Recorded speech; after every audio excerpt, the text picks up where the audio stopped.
Amén. Continuamos hoy con Dando Razón y hoy nos toca el punto 2. Vamos a ver algunas definiciones de esto de la apologética que habíamos comenzado la semana pasada. Punto 2. Definición. A ver, Patri, vamos a leer la definición. En el ámbito secular, un abogado defensor debe presentar argumentos y pruebas veraces para sostener la inocencia de su defendido. Cuando hablamos de apologética cristiana, nuestro punto de partida es la revelación de Jesucristo contenida en la Biblia como palabra de Dios.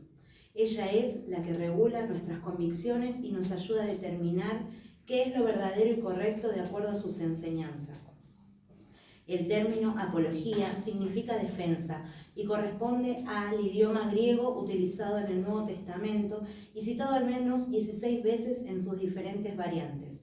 Más específicamente es dar una defensa, exponer a través de la palabra, escrita o hablada, los argumentos necesarios para demostrar la verdad frente al error, la difamación o la acusación falsa. La apologética cristiana es principalmente exponer razonablemente nuestra fe delante de aquellos que la ignoran o la combaten con la guía del Espíritu Santo.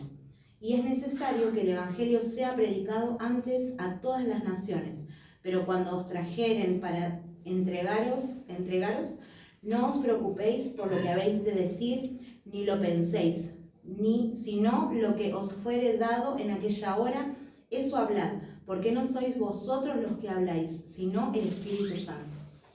Marcos 13, 10, 11. Bien. Esto nos ayuda a tener una idea de lo que significa el concepto de apología o apologética, que decíamos que básicamente significa defensa. Dar defensa. En el griego, en Primera de Pedro, cuando Pedro dice que tenemos que estar siempre preparados para presentar defensa, habíamos dicho ya la semana pasada también que esa palabra, defensa, traducida al español, en griego es apología, dar defensa. Y cuando acá en la definición vemos lo que es un abogado defensor, ¿qué es lo que tiene que hacer un abogado? ¿Cómo defiende? ¿Qué tiene que hacer para defender? Presentar pruebas. Tiene que presentar pruebas, tiene que dar argumentos, tiene que hacer una apologética, una defensa de su defendido en este caso, o puede ser también al revés, porque los fiscales también tienen que dar sus alegatos, ¿no? El alegato es el discurso en donde tiene que hacer la presentación final para ver si lo absuelven o lo condenan. Y tiene que presentar defensas y tienen que ser defensas convincentes, con pruebas, con argumentos sólidos. Porque si no es sólido el argumento, ¿qué pasa? Es fácil de rebatir. Cuando hablamos de apologética cristiana, nos encontramos en una situación parecida, porque alguien que viene y nos pregunta, ¿por qué crees esto? ¿Por qué crees en este Jesús y no en Buda? ¿Qué tienen de diferencia? Si me hacen esa pregunta, yo tengo que saber la diferencia.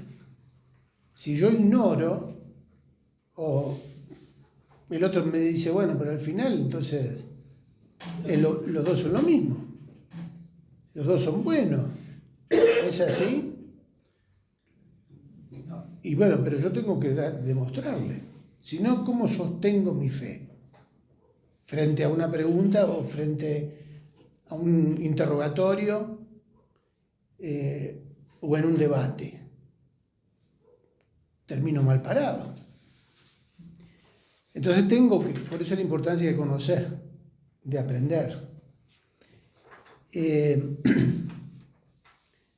Decimos que el término apología significa defensa, y justamente Pedro, en el texto de Primera de Pedro 3:15, dice que tenemos que estar siempre preparados para presentar defensa. Y, como habíamos visto la semana pasada, ¿qué es eso? Estad siempre. ¿Es una sugerencia? No.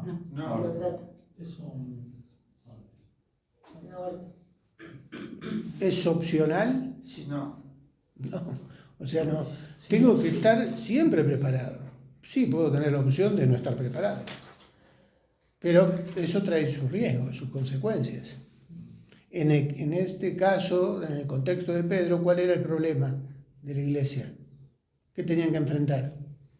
Persecución. ¿Se acuerdan que habíamos visto el contexto histórico que Sí. no era cualquier persecución? No era un chusmerío simple y común. Corría riesgo la vida. Los romanos estaban tirando cristianos al circo. ¿Eh? Están siguiendo el tablero. Sí. No era una situación sencilla, por eso había que estar preparado para eso, para terminar con la definición. Decimos que la apologética básicamente es exponer razonablemente argumentos para dar razón a nuestra fe. El texto de Marcos 13 habla de algo que a veces citamos y lo citamos mal. Porque ¿qué dice ahí? Cuando os trajeren para entregaros, no os preocupéis por lo que habéis de decir.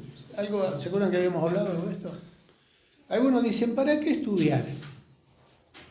¿Para qué prepararnos? ¿Para qué preocuparnos por conocer argumentos para explicar nuestra fe? Fíjate lo que dice ahí. No se preocupen, porque en el momento que sea necesario, el Espíritu Santo, ¿qué va a hacer? Lo va a hacer recordar. Claro, lo que dice ahí. No se preocupen por lo que van a decir, ni lo piensen. Sino lo que os fuere dado en aquella hora, eso hablad, porque no sois vosotros los que habláis, sino el Espíritu Santo. Entonces, ¿para qué vinimos acá hoy? ¿Qué hacemos acá? O sea, ¿para qué prepararse y conocer la palabra de Dios y la doctrina de nuestra fe, las enseñanzas de aquello que creemos? Pero Pedro entonces se equivocó cuando dice que tenemos que estar siempre preparados. Todavía sigue permaneciendo este pensamiento de que no es necesario conocer la doctrina. Es más, la palabra doctrina es una mala palabra en muchas congregaciones. No me hables de doctrina. No me hablen de doctrina, háblame de Cristo. Si te hablo de Cristo, te tengo que hablar de doctrinas. Es como que la palabra doctrina se manoseó tanto el tema de la doctrina que lamentablemente a veces es cierto, ¿no? Se exigía más doctrina que fe, se ponía mucho énfasis en el conocimiento intelectual y se dejaba de lado lo más importante, ¿no? En una época de la iglesia se iban a esos extremos y los que no tenían mucho conocimiento doctrinal hasta eran medio discriminados. Vos no sabés. Vos no tenés conocimiento bíblico. Como si fuera una casta inferior. Lamentablemente se hizo mucho daño. El fariseísmo religioso de la actualidad llevó las cosas a ese extremo. Por eso muchos se sintieron discriminados por eso y también se fueron al otro extremo. Por eso cuando alguien viene y dice, nadie nos va a tomar examen, imagínense esa gente discriminada por los intelectuales religiosos, escuchan eso y claro, yo también aplaudo. Pero hay que tener cuidado, porque si nos vamos a esos extremos, corremos el riesgo de sufrir las mismas consecuencias. Porque los fariseos, los intelectuales, no es que tienen garantizado el cielo porque saben muchos pasajes bíblicos. Pero tampoco los que no se preocupan por conocer la palabra tienen buenos fundamentos a la hora de la prueba. Porque cuando empiecen a padecer o a ser presionados o a ser confrontados, no saben qué decir. Ahora, acá dice Juan que el Espíritu Santo, ¿qué hace? ¿Qué dice ahí? En Marcos, lo que decía Jesús. No se preocupen por lo que van a decir en aquella hora, porque no sois vosotros los que habláis, sino el Espíritu Santo. Ahora, también en otro pasaje habla de que el Espíritu Santo nos recordará todas las cosas. Ahora, si el Espíritu Santo va a hablar, nos va a recordar y va a hablar, porque nos va a traer ¿qué? Para que digamos. La palabra La palabra. La palabra. Pero antes tuvo que haber entrado esa palabra para que el Espíritu Santo la recuerde. Y fue lo que le pasó a Santi, que contaba, ¿te acordás? De los cursos, que se acordaba de los cursos que él decía. De Santiago sí. González. Claro. Y si él no hubiera aprendido en ese momento de todo. Claro, ¿qué hizo el Espíritu Santo? Le recordó lo que en determinado momento escuchó. ¿Se entiende el punto? ¿Se entiende la importancia? Que no aprendiste. ¿Cómo? Que no te voy a decir nada que aprendiste. Claro. Que no aprendiste. Exactamente. ¿Cuál es el propósito? Punto 3 de la apologética. Punto A. ¿Qué dice el título? La evangelización. La evangelización. ¿Ezequiel? Punto A. Punto A, sí. La evangelización. Así que la fe es por el oír y el oír por la palabra de Dios. La difusión de la buena noticia de salvación en los comienzos de la Iglesia se realizaba a través de la proclamación, entre paréntesis, querigma, la enseñanza, entre paréntesis, dice didaque, ¿no? Didaque. Y el testimonio, marturia. Este mensaje consta de argumentos coherentes, racionales, históricos y vivenciales que certifican el poder de Dios que puede transformar la vida de una persona. Los hermanos de la iglesia primitiva no podían dejar de decir lo que habían visto y oído. El objetivo era ganar almas, llevando cautivo todo pensamiento a la obediencia a Cristo, sin olvidar que la convicción de pecado que lleva a la salvación la produce el Espíritu Santo a través de un mensaje claro que debe ser oído y percibido. ¿Cómo pues invocarán a aquel en el cual no han creído? ¿Y cómo creerán en aquel de quien no han oído? ¿Y cómo oirán sin saber quién les predique? Bueno, y ahí da la cita, Romanos 10:14. No se trata de ganar discusiones o debates que solo alimentan nuestra vanidad intelectual y endurecen más al que está perdido, sino más bien, como dice el apóstol Pedro, con mansedumbre y reverencia. Anunciar el mensaje de una manera coherente para que el Espíritu Santo lo utilice para salvación. La fe que salva viene de Dios, no de las técnicas del apologista. Bien. Punto A, entonces. ¿Cuál es el primer propósito? La evangelización. O sea, ¿para qué queremos conocer la palabra de Dios? ¿O para qué es importante? Para poder justamente compartir ese mensaje, porque contiene un mensaje de vida. La salvación a través de la fe en Jesucristo, o sea, no es cualquier cosa. El mensaje que nosotros tenemos para dar es un mensaje del cual depende la eternidad de la persona que lo escuche.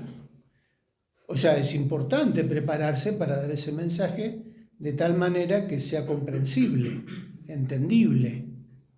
Y acá que importante y bueno esto, donde dice no se trata de ganar discusiones o debates, porque uno se puede pasar debatiendo y decir, viste, te gané, yo tuve razón, no es eso. Sí. Por eso, este primer punto es fundamental. La fe es por el oír y el oír por la palabra de Dios. Este versículo a veces no se interpreta bien, no es sencillo, porque normalmente decimos que la fe viene por el oír y el oír la palabra de Dios. No es que está mal, pero el texto dice que el oír viene por la palabra de Dios, no por oír la palabra de Dios. ¿No dice así? Bueno, acá tendríamos que usar... Pero el contexto de esa época es que no había tanta palabra escrita. Así Por que esa razón, claro. por esa razón, ¿cómo lo tenemos que entender esto? O cómo es una manera también de entenderlo. La fe viene por el oír y la disposición para oír o el que ese mensaje que se nos da penetre en nosotros, nos haga sensibles al mensaje de lo que estamos oyendo, es porque lo que estamos oyendo de la palabra de Dios está produciendo un efecto espiritual en nosotros que nos permite oír. Ahora, ¿qué es lo que produce la palabra de Dios cuando el Espíritu Santo la está utilizando? Convicción de pecado. Convicción de pecado. Redarguye. ¿Qué es redarguir? Es corregir, es convencer. La palabra que se me está dando me está convenciendo de tal manera que me está quitando todos los argumentos, todas esas barreras intelectuales que yo tengo frente al mensaje de la palabra. A veces cuando hablamos con la gente que tiene un velo puesto y que deliberadamente rechaza todo lo que es de Dios, ¿no? Uno nota que hay un muro ahí que no se puede penetrar. Ahora, cuando el Espíritu Santo utiliza la palabra que se está predicando y produce en la vida de esa persona una brecha en ese muro que penetra, cuando logra penetrar, ¿qué sucede espiritualmente en los argumentos de esa persona? Cae todo. Se cae. Hay algo que produce un convencimiento, porque está escuchando, pero aparte ahora está entendiendo lo que se le está diciendo, porque la palabra que se le está dando viene con una unción espiritual. Está produciendo un efecto espiritual que derriba el argumento. ¿Por qué ahora está escuchando de otra manera? Porque la palabra de Dios está produciendo ese efecto para que escuche y entienda. Está entrando la luz. Por eso ahí podemos entender mejor cuando dice que la fe es por el oír, y el oír, o sea, la disposición de oír, la apertura para oír, es por la palabra de Dios que se está predicando. Hay un testimonio que creo que se lo escuché a Paul Washer, de que estuvo con una persona que quería creer, pero que no le entraban balas. Y parece que esta persona estaba en los últimos días de su vida, lo habían desahuciado, y es como que él quería creer en Dios, pero no había manera de convencerlo. Y dice Paul Washer que se quedó con él tenía que viajar, pero se quedó, no sé, el tiempo que fuera necesario, y le dijo, yo me voy a quedar lo que sea necesario hasta que vos entiendas el mensaje del Evangelio. Y estuvo varios días predicándole, enseñándole, y no le entraban balas. Y no me acuerdo ahora bien el pasaje, pero pongámosle Juan 3:16. Porque de tal manera amó Dios al mundo, que ha dado a su Hijo, bueno, todo lo que dice el versículo. Y este hombre no entendía, era como que tenía algo que lo bloqueaba para que no recibiera y no conociera ese amor de Dios. Ya era como que se había gastado todos los argumentos Paul Washer. Y dice que un día antes de que él viajara llega este hombre quebrantado, con una emoción, lloraba, pero de alegría. Y le dice, hermano Paul, mirá lo que dice acá. ¿Qué dice? Que Dios me ama de tal manera que dio a su Hijo. Y dice que no entendía nada. Y pero todos estos días estuvimos hablando de eso. Pero ahora lo entiendo, ahora me doy cuenta. ¿Qué pasó? ¿Por qué le cayó la ficha ahí? Ojo que esto nos pasa a todos nosotros acá en la iglesia nuestra. ¿Cuántas veces se estudió el discipulado y recién después de 6 años a uno le cayó la ficha de que, qué sé yo, la paga del pecado es muerte, y que el regalo de Dios es vida eterna? Ah, mirá lo que dice acá, el regalo de Dios es vida eterna. Pero si hace 6 años que estás leyendo el mismo pasaje. Bueno, pero hay tiempos en donde el Espíritu Santo provoca eso. O sea, quita ese velo o quita esa barrera. Lo que le pasó a Job. De oído te había oído. Más ahora mis ojos te ven. O sea, ¿se entiende Los ojos del corazón, ¿no? Claro, ¿se entiende este punto? Es importante entender Es esto, tremendo eso. porque cuando nosotros compartimos el Evangelio nos vamos a encontrar con este tema, con esta dificultad. No es que las personas no quieran,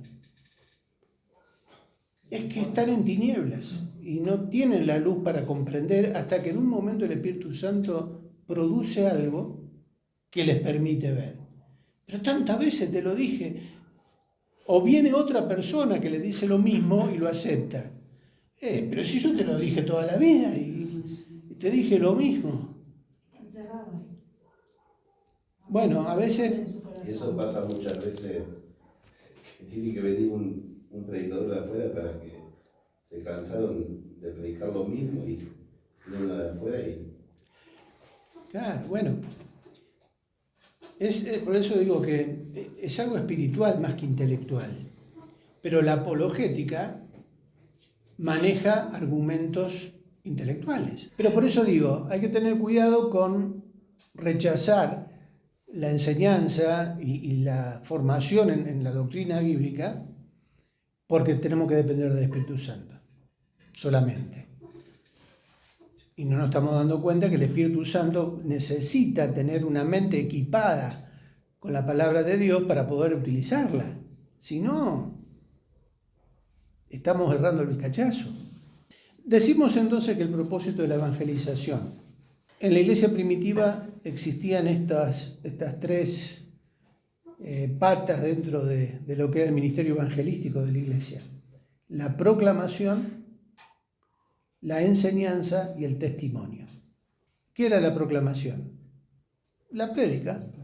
Proclamar el Evangelio de Jesucristo, parándose en las esquinas, hablando en las plazas, en las casas, la predicación. La didaqué, o la enseñanza, era justamente transmitir aquellas enseñanzas que Jesús transmitió a sus discípulos, porque ¿qué es el Evangelio? ¿O qué es cumplir con la comisión del Evangelio?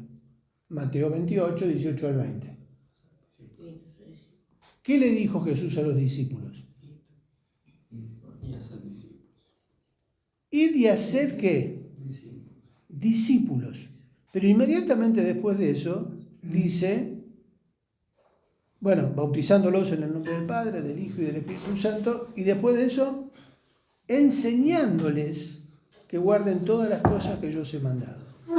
O sea, que es hacer discípulos, bautizarlos, enseñarles. O sea que en la comisión, en la obra evangelística, en la obra misionera, es indispensable la didaqué, la enseñanza. Porque hay que hacer discípulos y hay que enseñarles los fundamentos de nuestra fe. Y no podemos dejar de lado la enseñanza. Ahora, siguiendo, el propósito decimos que es la evangelización. Proclamación, enseñanza y testimonio, la importancia del testimonio personal. ¿Sabemos dar testimonio personal, lo que Dios hizo con nosotros puntualmente? Es interesante aprender a bosquejar nuestro testimonio personal. O sea, cuando digo bosquejar, no digo hacer un estudio profundo, así, sistemático. Tiene que ver con 3 puntos básicos. ¿Cuáles son?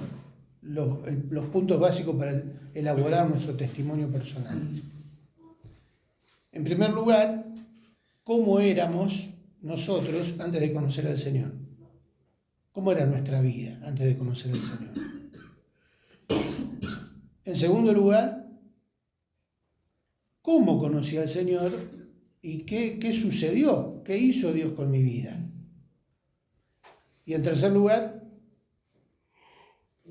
El cambio. Estoy así. ¿cómo soy ahora? ¿Cómo soy ahora? Eso Puede soy... decir, como era antes, seguir igual. Claro. Pero decía, ¿dónde está el fin? O sea, si yo no Vamos a la muestro... iglesia, no, sí, como fulano ni vos tenés. Claro, sí. Hay que, claro. Si en mi testimonio yo no demuestro una transformación, un cambio, algo de lo que Dios operó en mi vida, bueno, más vale que no diga nada, porque si todavía sigo flojo de papeles, más bien que el testimonio no va a ser muy bueno. Pero cuando nosotros podemos contar cómo estábamos antes de conocer al Señor y la obra que hizo el Señor a partir del momento en que yo lo recibí como mi Señor, cuando le pedí perdón por mis pecados, eso tiene que sí o sí producir un cambio. O sea, hay un efecto en nuestra vida por causa de haber recibido a Cristo, de haber experimentado el perdón de nuestros pecados. Eso yo lo tengo que aprender a manejar en 2 minutos, en 3 minutos. Puedo contar eso. Encontrarme con una persona en cualquier lugar y si se presenta la oportunidad, decirle, mirá lo que hizo Dios con mi vida. Yo antes era esto, pero ahora estoy viviendo... Con lo mismo que te conoces, che, ¿qué te pasó? Te suelen Claro. decir. Bueno, eso se puede resumir nuestro testimonio de tal manera que puede producir un fuerte efecto en la vida de la persona, más si nos conocían. Bueno, pero esto en la iglesia primitiva causaba un efecto poderoso. La gente se asombraba de los cambios, de la transformación, de los milagros. Había un sacudón en la sociedad que hizo que se dividiera entre los que creían y no creían. Bueno, lo mismo puede Ahora suceder. es lo mismo. Lo mismo puede suceder hoy con nosotros. Y sí. Y por eso es algo que tenemos que ir evaluando y preparándonos para poder ser usados por Dios de esta manera. No hace falta años de seminario, no hace falta tragarse una enciclopedia de teología. No, es simplemente compartir la obra que Dios hizo en nosotros. Bueno, el punto B, aunque sea Y vamos... Pablo dice, perdón, si alguno está en Cristo, nueva criatura es, las cosas viejas pasan. Estamos en el punto del propósito de la apologética. El punto A, en primer lugar, la evangelización. El punto B, ¿qué dice como título? La confirmación de nuestra fe. Por Bien. cuanto os tengo en el corazón y en mis prisiones y en la defensa y confirmación del Evangelio. Bueno, eso abajo no. No, lo tenés que leer ese libro. Eso pasa porque Léelo ese. la defensa y consolidación del Evangelio, Y la dice. apologética. Dice. Bueno, el apóstol Pablo les cuenta a los hermanos de Filipos que a pesar de sus prisiones, él seguía defendiendo y confirmando el Evangelio de Jesucristo. Los fundamentos de nuestra fe deben ser permanentemente afirmados en el conocimiento de la palabra de Dios para saber aprobar lo que es mejor. Y esto pido en oración, que vuestro amor abunde aún más y más en ciencia y en todo conocimiento para que aprobéis lo mejor. Filipenses da la cita así. Cuando le escribe a los tesalonicenses, les advierte: os rogamos, hermanos, que no os dejéis mover fácilmente de vuestro modo de pensar, ni os turbéis ni por espíritu, ni por palabra, ni por carta como si fuera nuestra. Ni por palabra ni por carta como si fuera nuestra, en el sentido de que el día del Señor está cerca. Nadie os engañe en ninguna manera. Según Tesalonicenses, ahí está la cita, para que habite Cristo por la fe en vuestros corazones, a fin de que, arraigados y cimentados en amor. Al otro lado de la hojita. Sí, en amor. Arraigados y solidificados en Él y confirmados en la fe, así como habéis sido enseñados, abundando en acciones de gracia.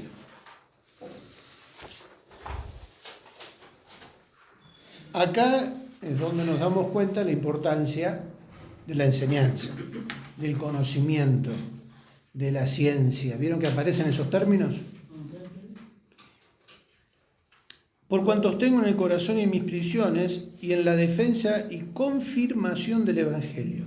O sea que el punto B tiene como título la confirmación de nuestra fe. O sea, la apologética nos sirve justamente para confirmar lo que creemos. Es importante confirmar y afirmar nuestra fe. Y eso tiene que ver no con la fe de solamente decir, bueno, sí, yo tengo fe, yo creo. Bueno, explícame lo que crees. Afirmame, o afirmate vos también en las convicciones que te da la palabra de Dios, en la información, en la enseñanza que da la palabra, en la defensa y consolidación del Evangelio y confirmación. Pablo escribe eso y dice, y esto pido en oración, que vuestro amor abunde aún más y más, ¿en qué? ¿En ciencia y en qué? En todo conocimiento. Para que aprobéis lo mejor. O sea, si yo tengo que discernir algo, si está bien o está mal, ¿qué tengo que tener previamente? El conocimiento, la información necesaria para decir, sí, esto me conviene o no me conviene. Y siempre tenemos que estar aprendiendo. Nadie puede decir, yo ya lo hice, este curso no necesito más. Ya total, ya lo estudié. Ah, ese libro ya lo leí hace mucho. Ah, la Biblia la leí alguna vez. Ya sé lo que dice. Yo lo escucho muy seguido esto, en nuestra congregación. No, no, ese ya lo hice. Ya lo sé. Hacía un curso y después, cuando lo volví a hacer, decía, mira, se me pasó esto. Pero si todos los días leemos la palabra de Dios y siempre es nueva, siempre la palabra de Dios nos dice en el mismo pasaje que lo conocemos de memoria, hay algo que se renueva. ¿Cómo podemos darnos el lujo de decir, no, yo esto ya lo leí una vez, no lo leo más? El otro texto dice, os rogamos, hermanos, que no os dejéis mover fácilmente de vuestro modo de pensar, ni os conturbéis ni por espíritu, ni por palabra, ni por carta, como si fuera nuestra. ¿Por qué Pablo dice esto? Porque ya en ese momento la iglesia estaba siendo atacada por falsos maestros, por chantas que tergiversaban el Evangelio, andaban con falsas enseñanzas, confundían. Por eso dice, no se dejen confundir, no se dejen turbar, no dejen que los muevan fácilmente de aquello que ustedes han creído. Ni por carta como si fuera nuestra, porque encima había algunos que escribían y se hacían pasar por algún apóstol o por algún discípulo. Ah, mirá, lo escribió, lo firma Pablo, lo firma Juan. Debe ser bueno esto entonces. Y muchos eran engañados y Pablo se dio cuenta de eso y advierte que tengan cuidado, que no se dejen mover fácilmente, para que habite Cristo por la fe en vuestros corazones, a fin de que, arraigados y cimentados en amor. El 17, ¿tienen ese pasaje de Efesios 3:17? Porque ahí yo puse la parte A, que habla de arraigados y cimentados por el punto que estamos viendo, afirmados, para afirmar la fe. Para que habite Cristo por la fe en vuestros corazones, a fin de que, arraigados y cimentados en amor, seas plenamente capaces de comprender con todos los santos cuál sea la anchura, la longitud, la profundidad y la altura. Y de conocer, Y de conocer el amor de Cristo que excede a todo conocimiento, para que seáis llenos de toda la plenitud de Dios. está espectacular eso. ¿Por qué? Porque no es solamente que estemos arraigados y cimentados en amor. Porque uno puede decir, bueno, nos amemos, con eso ya alcanza y sobra. No, pero no termina ahí. Arraigados y cimentados en amor, ¿para qué?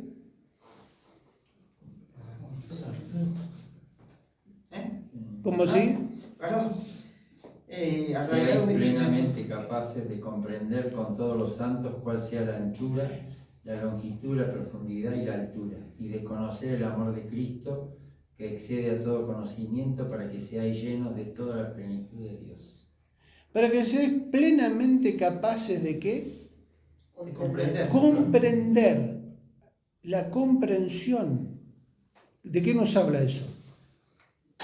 Del entendimiento. Tenemos que entender, tenemos que comprender. No es solamente la emoción de, nos amamos, listo, ya está. No, tenemos que ser plenamente capaces de comprender con todos los santos, entre todos nosotros, tenemos que ayudarnos a comprender, ¿qué cosa? La anchura y la longitud y la profundidad. O sea, comprender el amor de Dios por nosotros, todo lo que nos enseña la palabra acerca de la obra de Cristo. ¿Qué significa la cruz? ¿Qué significa que Dios envió a su Hijo? Nos está hablando del amor, de la entrega, de la renuncia, del ejemplo de Jesús para nosotros. Qué grande que es todo eso, ¿no? La anchura, la altura, la profundidad. Porque a ver, vos te pones a analizar y pensar y vos decís... Que excede, que nos supera, o sea, nos supera. Pero dice, supera, excede todo conocimiento, ¿y cómo termina? Para que seáis llenos de toda la plenitud de Dios.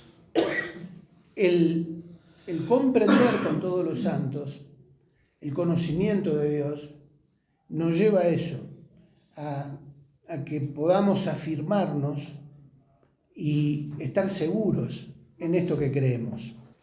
Estamos en el punto B, confirmados, afirmados. ¿Cuál es el segundo propósito? La confirmación de nuestra fe. Y el último texto de Colosenses 2:7 dice, arraigados y sobreedificados en él y confirmados en la fe, así como habéis sido enseñados. Pablo dice, ahí escribiéndole a los colosenses, o sea, nos dice a nosotros que en algún momento nuestros hermanos de Colosas fueron ¿qué? Enseñados. Fíjense que hoy en día, en este tiempo de la iglesia, hay cada vez menos escuela bíblica en las congregaciones. Me refiero para todos, no solo para los niños. Por ahí en algunas iglesias hay escuela bíblica para los niños, los adolescentes. Pero para el resto de la congregación, para los adultos de la iglesia, no hay escuela bíblica, no hay enseñanza, no hay confirmación de fe, no hay afirmación en la fe de lo que creemos en la palabra de Dios. Son muy pocas las iglesias en Argentina que tienen en sus propias congregaciones escuela bíblica. Es un desafío para nosotros. Es remar en dulce de leche también. No es fácil lograr que... El repostero. Sí, y el dulce de leche repostero encima. Porque el enemigo está perfeccionando sus estrategias para impedir que aquellos que tienen un llamado para servir al Señor aprendan, se preparen, se capaciten, pueden usar la espada sabiendo cómo usarla.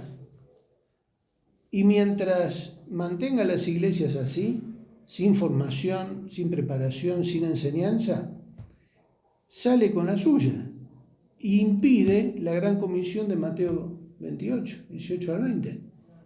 Porque si Jesús enseñó que hay que hacer discípulos y enseñarles, y el enemigo está logrando de que no se hagan discípulos y que no se enseñe, ¿a quién le estamos dando el gusto? Pero venimos a la iglesia, cantamos, traemos la Biblia, mostramos que tenemos una Biblia, cumplimos para quedar bien con el pastor, que ve que vinimos, que nos congregamos de vez en cuando. Estamos haciendo algo en la iglesia, hacemos alguna cosita. Y el diablo está tranquilo porque no le hacemos daño. O sea, no le provocamos ningún problema. Porque no estamos invadiendo su territorio, manejando la espada del Espíritu que es la palabra de Dios. Entonces está tranqui. Por eso la importancia de que aprendamos a conocer las armas que Él nos dejó. Las armas de nuestra milicia no son carnales, sino poderosas en Dios. ¿Para qué? Para la destrucción de fortalezas. Oramos, seguimos la semana que viene. Padre, te damos gracias, Señor, porque pudimos estar aquí esta noche. Te damos gracias, Señor, por la vida de Ricardo, Padre, y de toda su familia. Te doy gracias por la vida de mis hermanos. Te rogamos, Señor, que abra, Señor, nuestro entendimiento para que todo esto traiga fruto, Señor, y que el Espíritu Santo lo pueda usar cuando lo necesitemos. Te damos gracias porque todo lo dejaste escrito, Señor. Gracias porque eres bueno siempre. Bendice, Señor, los que regresan a casa. Bendice todo, Padre. Gracias, Señor. Amén. Amén.